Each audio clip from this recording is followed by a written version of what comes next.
Telangana high court website hacking కు గురైంది. High court official website లో ఒక్కసారిగా ఆన్లైన్ గేమింగ్ యాప్ ప్రత్యక్షమైంది. దీంతో హైకోర్టు రిజిస్టర్ డీజీపీకి ఫిర్యాదు చేశారు.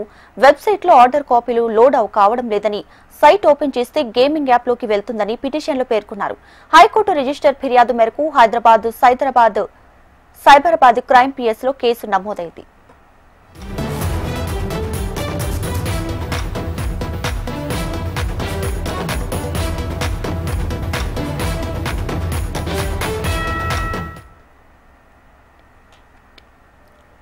తెలంగాణ హైకోర్టు వెబ్సైట్ హ్యాకింగ్ కి గురైంది. హైకోర్టు అఫీషియల్ వెబ్సైట్ లో ఒక్కసారిగా ఆన్లైన్ గేమింగ్ యాప్ ప్రత్యక్షమైంది. దీంతో హైకోర్టు రిజిస్టర్ డీజీపీకి ఫిర్యాదు చేశారు.